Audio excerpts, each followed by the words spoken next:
reason he failed in 17 sales jobs over 10 years was due to his inability to connect with people.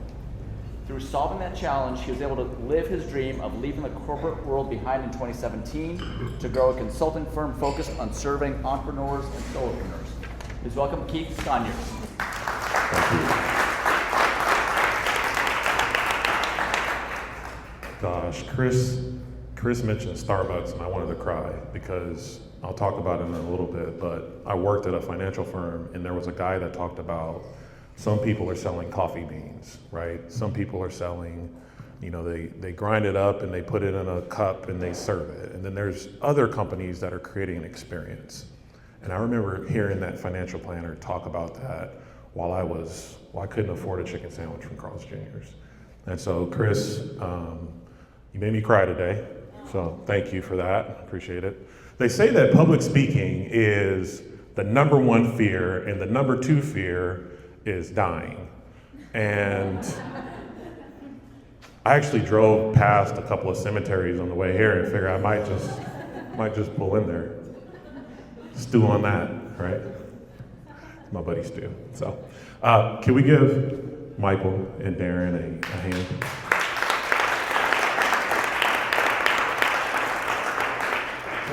So today I want to talk with you about the power of relationship. I don't want to talk at you, but I want to share a little bit about my story. So I'm a husband, father, and friend. I'm the founder of Catalyst Training and Development, the host of a podcast called Purpose, over 100 episodes, talking to entrepreneurs about their purpose, why they do what they do. I'm also the creator of a coaching experience called The Power of Relationship. So that's a little bit about me, but I have a question for you. Awesome. I love that. That's great. We're here to talk about failure, right? So, who here would say they're excellent at building long-term, valuable business relationships? Raise your hand. I love that. See, you're exactly who I wish I would have met in 2006 when I graduated from Portland State, because I did not know. As Michael mentioned, I was an at-risk kid growing up. I didn't grow up in a neighborhood where they talked about building relationships built on integrity. The people I knew who drove nice cars, they sold things that weren't legal, right? And many of those things ended up at my house. And so let me share a little bit about my journey. So in 2006, I graduated from Portland State, and I was a Division I athlete, played basketball there, and I was dedicated to becoming successful. I didn't feel like I had a great career as an athlete, so I said, I'm leaving. I'm gonna go out into the world. I'm gonna become an entrepreneur. I'm not gonna do social work, which is what I studied. I'm gonna be an entrepreneur. And my coaches held me back, didn't give me the playing time that I wanted to have. I'm gonna prove them wrong. And I did. I launched the worst career launch in world history. 17 jobs in 10 years, on the verge of bankruptcy for a decade. Sleeping on the floor of my furnitureless apartment, right? Living in my godparents' attic for 6 months. Trying to get payday loans right after quitting my job at AT&T trying to sell fitness memberships. Now I can tell you, I was so bad. If you can't sell memberships to 24 Hour Fitness as a former Division I athlete, you shouldn't be in sales. And I was told that. Time and time after again. 17 jobs in 10 years, all sales jobs, right? Being told by my manager, this isn't a good fit. We're going in another direction. I remember getting a job in the copier business and my boss calling me into the office and saying, yeah, we're going in another direction. And 20 minutes before that, I was actually praying for that to happen, right? So this is the journey that I was on. What's unique about my story too, which I'll share, is that I was going to more networking events, reading more books, going to more conferences than anybody in the state of Oregon. You would find me at 2 o'clock in the morning at Starbucks on 23rd and Burnside, because that was the only one in Portland that was 24 hours a day. Striking up conversations with people that I didn't know, trying to figure it out. And one night, I had a mentor come to my house. And he said, the reason why you're failing is because you don't know how to connect with people. And it was the scariest thing that I ever heard. Because for the first time in my life, somebody was asking me to be vulnerable with other people. The only reason why I'm not dead in a gang, on drugs, or dead is because I was good at not being vulnerable in Fresno, California. And my mentor was asking me to do something that I fought my life not to do or not to be, which was vulnerable. But what I learned that night was that you can achieve your dreams if you learn how to connect with people. And so this sent me on a journey. It sent me on a journey to learn how to build positive business relationships, because I'd never heard, no one ever encouraged me to build positive relationships. And I read amazing books. Jerry Acuff's book, The Relationship Edge. That book changed my life. That book talks about doing inexpensive, thoughtful acts and how that can differentiate you in a relationship with someone. The next book, I used to sleep in my mentor's guest room. It didn't have a bed, but I remember the first night getting my hand on an audio book by John Maxwell, this Winning with People book. And it talked about his thing with John Maxwell. His thing is put the cookies on the lower shelf. He's a communicator. So in today's world, when we're always being taught how to sound sexy and how to sound cool, he talks about communicating in a way where people can understand it. The third book, How to Win Friends and Influence People. The first principle in that book says, don't criticize, condemn, or complain. How would the world look if that was our motto, right? So I learned all these things in these books, but I was still failing. And it was the next job that I took I don't know if this is going out, but the next job that I took exposed what was truly missing. In 2013, I went to work for a financial firm to become a financial advisor. It's hey, look, this is what I've always wanted to do, right? Control your own schedule, build a portfolio of clients, earn ongoing income. And I failed. I made $7,000 that year. This is after having 135 Michaels in my phone. I already knew all of Portland. So when people say it's not what you know, it's who you know, that's not true. Because I knew a lot of people, and I only made $7,000. Still on that, right? And here's why I failed. I didn't know my cause.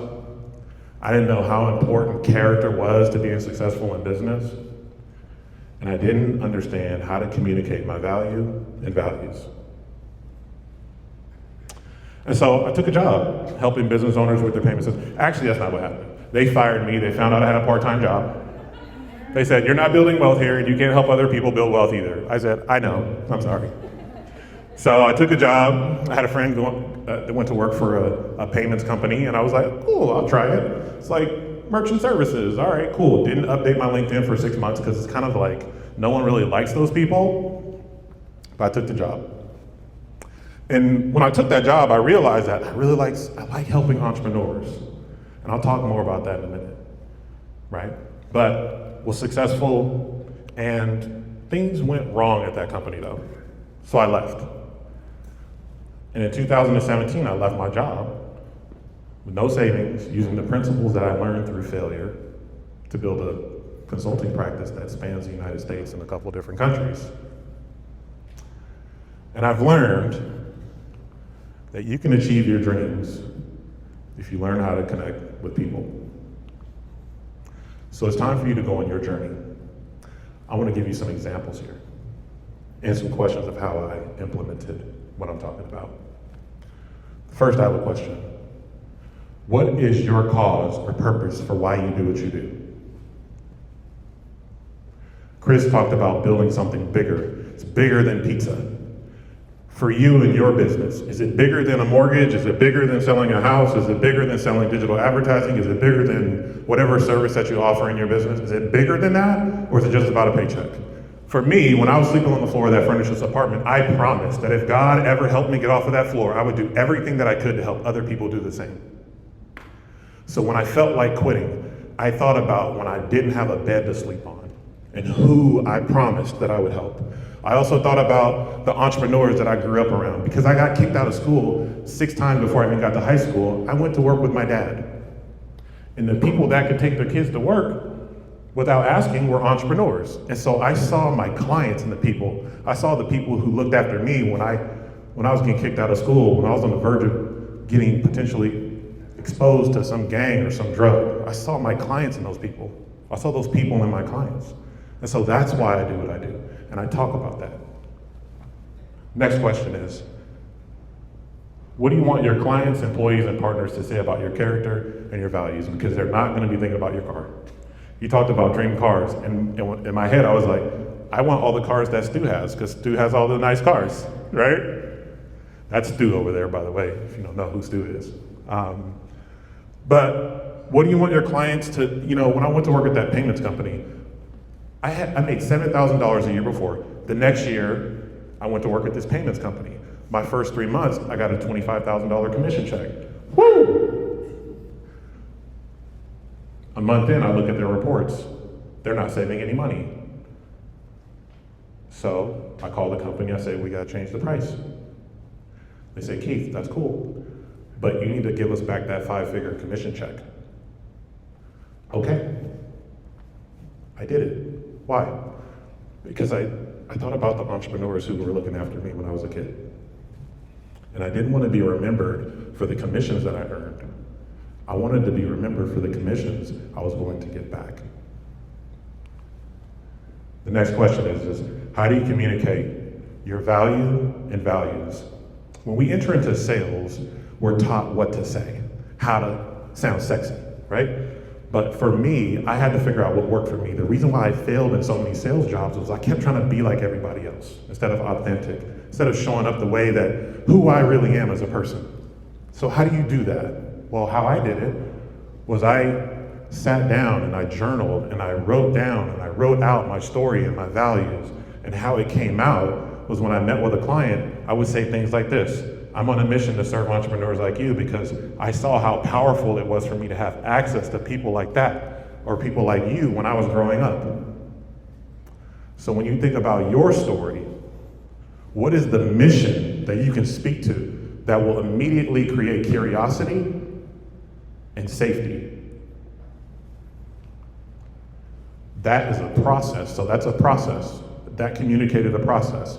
I'll talk more about that, but I don't do like termination fees and like that. Here's another one. Sarah, I don't know the answer to that, and I don't believe in being dishonest. Can I get back to you about that? We living in this place of fear and feeling like I have to get the deal done. I just gotta say whatever I gotta say to get the deal done.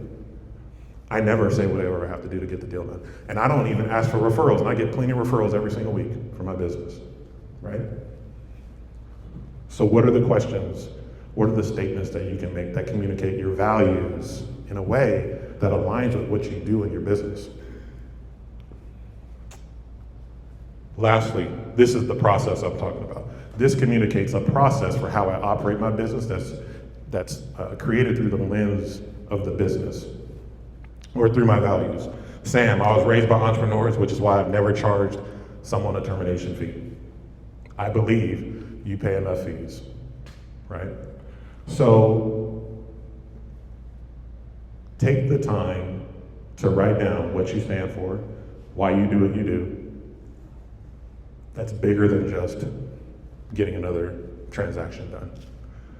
Because that's what people want. People want a real relationship, and they can't create that if they don't know your values and they don't know what you stand for. There's only one thing you need to understand after this talk. And that's you can achieve your dreams if you learn how to connect with people. My name is Keith Sconiers. Here's my contact information. That's my LinkedIn. If you scan the QR code, I'd love to connect. Thanks.